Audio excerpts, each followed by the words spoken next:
दक्षिण पूर्वी देशों से आयातित वस्तुओं पर अमेरिका द्वारा लगाए गए उच्च करों से बचने के लिए वियतनाम के राष्ट्रपति बो वान थुआंग, जो बिडेन प्रशासन पर अपनी गैर बाजार अर्थव्यवस्था वर्गीकरण को बाजार अर्थव्यवस्था में बदलने के लिए दबाव बना रहे हैं।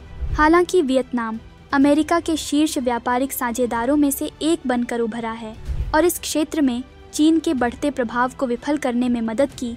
यह 2 दशकों से अधिक समय से वॉशिंगटन की गैर बाजार अर्थव्यवस्थाओं की सूची में बना हुआ है।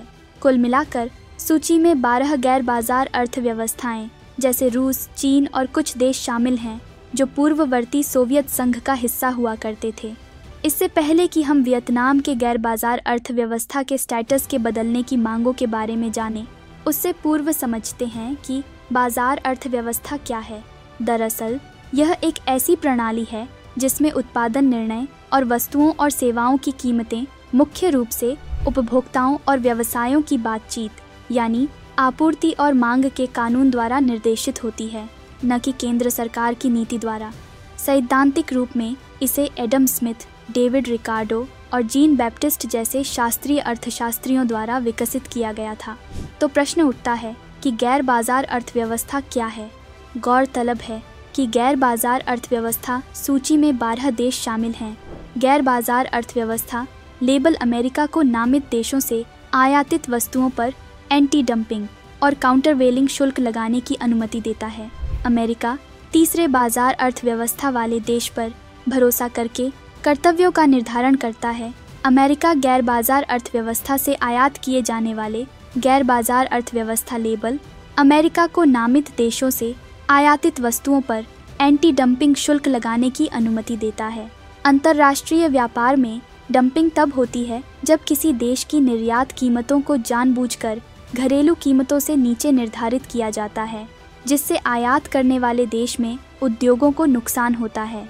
एंटी डंपिंग शुल्क अनिवार्य रूप से आयातित वस्तुओं के निर्यात मूल्य और उनके सामान्य मूल्य के बीच अंतर की भरपाई करता है। एंटी डंपिंग शुल्क का स्तर तीसरे देश, उदाहरण के लिए बांग्लादेश, जो एक बाजार अर्थव्यवस्था है, पर भरोसा करके निर्धारित किया जाता है।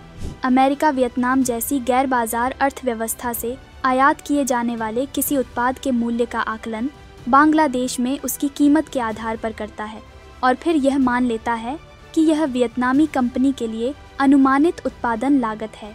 लागत के बारे में कंपनी के अपने डेटा पर विचार नहीं किया जाता है। उदाहरण के लिए वियतनामी झींगा पर अमेरिकी एंटी डंपिंग शुल्क वर्तमान में 25.76% है, जबकि बाजार अर्थव्यवस्था वाले थाईलैंड के झींगा पर शुल्क केवल 5.34% है। वियतनाम बाजार अर्थव्यवस्था का दर्जा क्यों पाना चाहता है? दरअसल वियतनाम का तर्क यह है कि हाल के वर्षों में उसने पर्याप्त आर्थिक सुधार लागू किए हैं, जिससे उसका नाम गैर बाजार अर्थव्यवस्थाओं की सूची से हट जाना चाहिए। अपना स्टेटस बदलने के लिए यह देश कई मानदंडों को पूरा करता है। उदाहरण के लिए centre for strategic and international studies की एक रिपोर्ट के अनुसार वियतनाम विदेशी निवेश की अनुमति देता है। यहाँ वेतन श्रमिकों और प्रबंधन के बीच मुक्त बातचीत द्वारा निर्धारित किया जाता है और उत्पादन के अधिकांश साधन राज्य के स्वामित्व में नहीं हैं। स्टेटस में बदलाव से वियतनाम को एंटी डंपिंग शुल्क से छुटकारा पाने में भी मदद मिलेगी, जिससे उसके उत्पाद अमेरिकी बाजार में अधिक प्रतिस्पर्धी बन जाएंगे। वियतनाम के WTO और अंतर्राष्ट्रीय व्यापार केंद्र के अनुसार एंटी डंपिंग शुल्क की गणना करने का तरीका त्रुटिपूर्ण है, क्योंकि इससे डंपिंग मार्जिन बहुत अधिक बढ़ जाता है। वियतनाम के समक्ष चुनौतियां क्या हैं? दरअसल वियतनाम को बाजार अर्थव्यवस्था का टैग मिलने की राह बाधाओं से भरी है।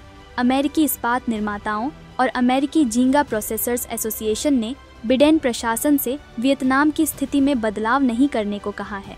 एसोसिएशन ने अपना पक्ष रखने के लिए भूमि स्वामित्व पर वियतनाम के प्रतिबंधों, देश के कमज़ोर श्रम कानूनों और कम झींगा शुल्क का हवाला दिया है, जो उसके सदस्यों को नुकसान पहुंचाएगा।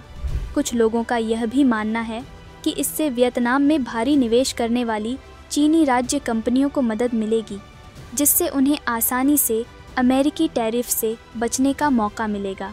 हालांकि वर्तमान में अमेरिकी वाणिज्य विभाग वियतनाम की स्थिति की समीक्षा कर रहा है। यह प्रक्रिया पिछले साल शुरू हुई थी, जो जुलाई माह के अंत तक समाप्त हो जाएगी।